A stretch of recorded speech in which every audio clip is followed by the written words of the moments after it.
Donc nous sommes aujourd'hui à Valbonne, dans le vieux village de Valbonne, dans une des petites ruelles du village, avec une petite carte de 5 entrées, 5 plats qui évolue au jour le jour en fonction un peu de ce que l'on trouve sur le marché, avec une grosse sélection de vins. On a environ 25 vins au verre et une centaine de vins en bouteille, ce qui sort un petit peu de ce qu'on a l'habitude de trouver sur les autres cartes. Au niveau de la cuisine, on fait vraiment une cuisine du marché, de tendance bistrot, un peu travaillé, un peu sympa. Après, on a également un plat du jour. Le plat du jour qui, comme son nom l'indique, change tous les jours. On sert uniquement le midi, du lundi au vendredi, sauf les jours fériés.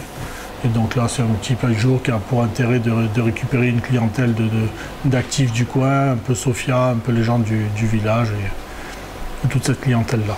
Bon, les légumes, il y a les petits maraîchers du coin. Le poisson, je prends en poissonnerie de Valbonne. Parce que bon, on a la chance de les avoir juste à côté, autant en profiter. Je pense que les gens recherchent de plus en plus des produits de la mer. Tout ce qui est viande, on apprend ça sur une boucherie basée sur Fréjus, je crois, boucherie Lerda. Et effectivement, après les légumes, entre le marché qui est à côté et tous les maraîchers aux alentours, on arrive à peu près à trouver ce qu'on veut, des produits de bonne qualité à des prix intéressants. Bien sûr, on met très en avant tout ce qui est les vins de la région, les vins de Provence. On trouve de très belles choses en Provence, tout le Languedoc, la vallée du Rhône. Après, on a une belle collection de vins de Bourgogne. On a une clientèle anglo-saxonne ici qui est très friande de vins de Bourgogne. Après, on a les Bordeaux. Les Bordeaux, on a surtout quelques grands vins de Bordeaux, quelques grands noms, pas trop de petits châteaux. Si c'est pour faire dans un petit château, je préfère rester dans des vins de la région. Après, on a bien sûr quelques incontournables, que ce soit de la Fleur Pétrus, des Bechevel ou des choses comme ça, pour le client qui veut vraiment se faire plaisir avec un grand cru, il y a ce qu'il faut. Donc en salle, il y a mon épouse et moi. En cuisine, j'ai donc un cuisinier, il y a un apprenti. Et donc moi, je m'occupe de tout ce qui est course, faire le marché. C'est moi qui mets en place la carte avec mon cuisinier. Et après, pendant le service, donc, je suis un petit peu en cuisine, un petit peu en salle. Mon épouse est plus ou moins seule en salle, enfin un peu avec moi quand je peux. Et puis on s'organise comme ça. On a un jour et demi de fermeture, le mercredi toute la journée, le samedi midi, ce qui permet d'avoir l'équipe au complet en permanence quasiment. Tout est entièrement fait maison. Le dessert, c'est pareil, il change un petit peu moins régulièrement que le reste de la carte, mais aussi de suivre un côté saisonnalité en fonction des produits qu'on va trouver au moment et de ce que les gens recherchent. On est plus sur des desserts un peu plus chauds comme des pommes caramélisées, des crêpes Suzette, des choses comme ça. Et l'été, on sera plus sur des fruits, sur des desserts plus légers à base de glace et de fruits de saison. La différence par rapport aux autres établissements, c'est qu'on a effectivement une grande sélection de vins qui reste vraiment dans des prix. On a une sélection de vins qui va de 15 à 35 €. On a vraiment une grosse quantité de vins, on a vraiment de quoi se faire plaisir. Bon, après, on a aussi au-dessus pour ceux qui veulent aller dans des crus un peu plus classés, mais on a vraiment une belle gamme de vins. Et puis surtout, le gros avantage, c'est la sélection de vins au verre. On a de plus en plus de gens qui viennent et qui font un vin par plat et qui nous demandent des conseils sur chaque plat. Hier, j'ai une table de 4, ils ont pris 9 vins différents, tout à 4. Parce que chacun a pris un vin différent pour le plat, ils se le faisaient goûter et c'est vraiment ce qu'on veut mettre le plus en avant dans le restaurant.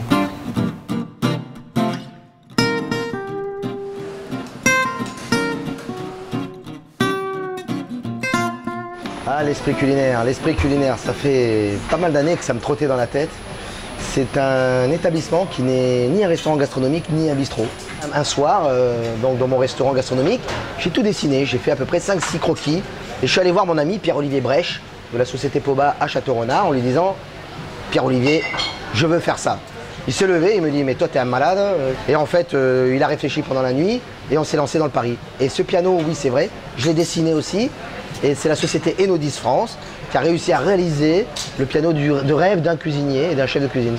En sachant qu'on se retrouve un petit peu sur un contrat moral avec la société Enodis France, parce que c'est vraiment 100% fabrication française, où on se retrouve avec des chefs brésiliens, japonais ou français qui viennent voir ce piano. En fait, j'ai voulu faire un espace de 200 mètres carrés où on est aussi bien dans la cuisine que dans la salle, que dans la cave à vin, qui sont en fait ce que j'ai appelé les cathédrales de vin, parce que ça monte sur 8 à 10 étages. Il y a à peu près 600 bouteilles dans la cave à vin rouge, à peu près 450 dans la bouteille à vin blanc, avec une température constante.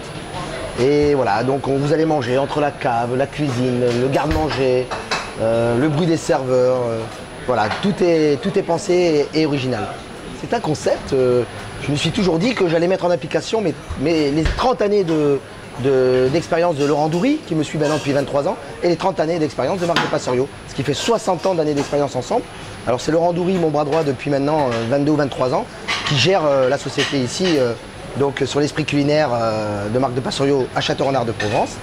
Et qui, voilà, et moi par contre tous les matins je viens. Ici sur Château-Renard on a ce qu'on appelle les halles. Aux halles on a entre autres un monsieur qui a le jardin des Tours, qui fait des légumes. On a un poissonnier, deux bouchers et encore beaucoup d'autres belles choses, des fromages de chèvre. C'est une cuisine de produits, simple, pas de prise de tête dans l'assiette, en sachant que le midi on mange pour 19,50 €, avec des choix qui changent en entrée, en plat et en dessert tous les jours. Le soir on peut manger pour 29 €. Et on a d'autres menus, mais c'est vrai que c'est une cuisine de produits. Château-Renard-de-Provence, pour moi c'est une ville importante parce que c'est une ville qui m'a accueilli à bras ouverts parce que voilà, on avait un petit pari. Le petit pari c'était d'être dans les 2 ou 3 ans qui vont suivre, dans le guide rouge et dans le guide jaune, que tout le monde connaît bien.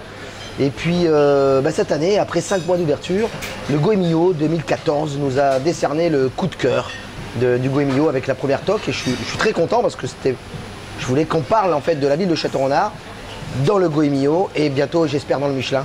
On dit toujours qu'un vin est le faire-valoir d'un plat réussi et je dirais que des fois c'est un peu l'inverse aussi. Le plat est un faire-valoir d'un vin réussi. Oui, la région est vraiment mise en avant ici, autant en vin blanc qu'en vin rouge, à des prix vraiment très intéressants puisqu'on se retrouve avec des vins à 12 €, 17 €. Après bien sûr on a des bouteilles prestige. On a voulu faire un établissement où vous êtes chez nous, mais vous êtes chez vous. Il y a une interactivité avec la cuisine. C'est un piano où on peut être que 2 autour de ce piano et envoyer jusqu'à 120, 130 couverts sans difficulté.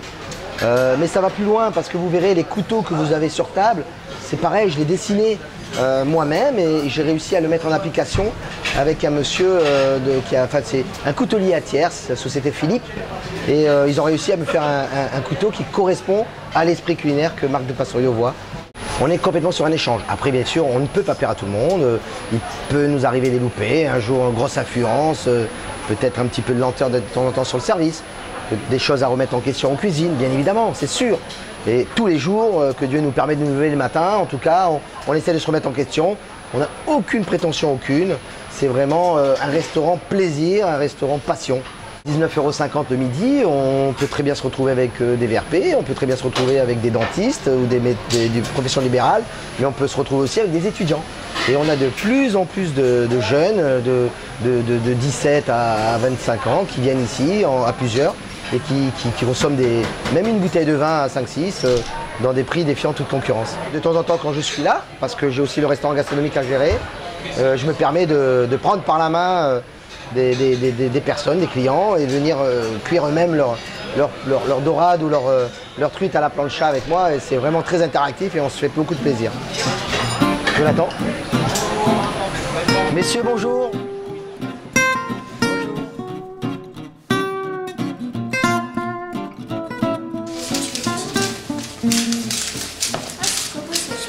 Aujourd'hui avec les enfants, on a repris la bûche et de changer un peu le mode macaron rond tout simple en faisant des petits bonhommes de neige. On peut faire plein de petites choses avec amusantes et rigolotes pour mettre en décoration et de pouvoir travailler avec les enfants. Donc c'est un esprit très ludique. En fait on fait une macaronade, ni plus ni moins, c'est vraiment ce qu'il y a de plus traditionnel. La seule chose qui va en fait changer c'est le pochage au niveau de la mise en place sur la plaque. Donc on va faire un gros rond pour le corps et un tout petit rond pour la tête. Quand on fait des nounours, on fait un gros rond et des petits ronds pour les pieds, un plus petit rond pour la tête et pareil pour les mains. Enfin bref, il y a plein de petites choses. À partir du moment où c'est rond, on peut arriver à travailler dessus. Il y a 2 façons de faire le macaron. Il y a le macaron à la meringue française ou à la meringue italienne. Donc on fait un sucre cuit qu'on cuit à 118-120 degrés, qu'on vient verser dans 100 g de blanc d'œuf monté en neige. Parallèlement à ça, on aura préparé un temps pour temps, donc 300 g de sucre glace, 300 g de poudre d'amande et aussi 100 g de blanc non monté qu'on va mettre dans le temps pour temps.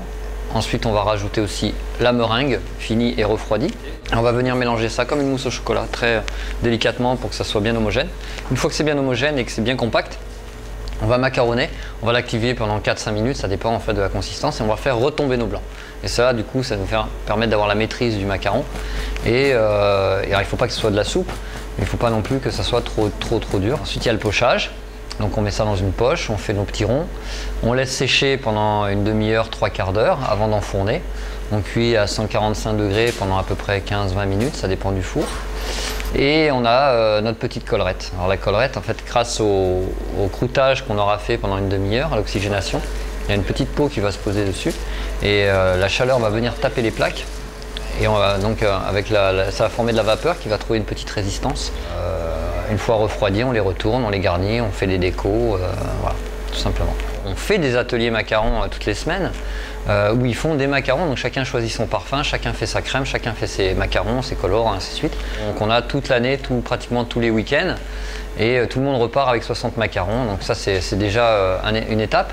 Ensuite on a élaboré la pièce montée macaron, donc avec la pièce montée ce sont des gros blocs de polystyrène sur lesquels on vient coller les coques de macarons, donc je me promène dans les écoles en fait, et tout le monde participe à l'élaboration de la pièce montée, mais ça peut être aussi dans le futur dans un hôpital où les enfants malheureusement ne peuvent pas sortir de leur chambre ou sont vraiment trop malades, et ça pourrait faire participer à une action communautaire en fait, et dire voilà, on est encore alité, on est malade, mais on peut arriver à faire quelque chose.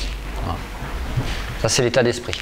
On a de plus en plus de clients qui nous suivent, donc on a décidé cette année de faire une seule bûche. On ne va pas en faire 15 000, hein. On fait une sorte de bûche, qu'elle soit très bonne, et au moins on ne se perdra pas dans une multitude de tailles et de parfums.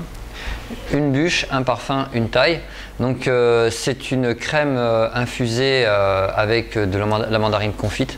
Donc on n'a pas rajouté de sucre, on n'a pas rajouté d'améliorant, on va dire, parce qu'on a le fruit confit à l'état pur. Donc on a 100% du fruit à l'intérieur, on a le sucre.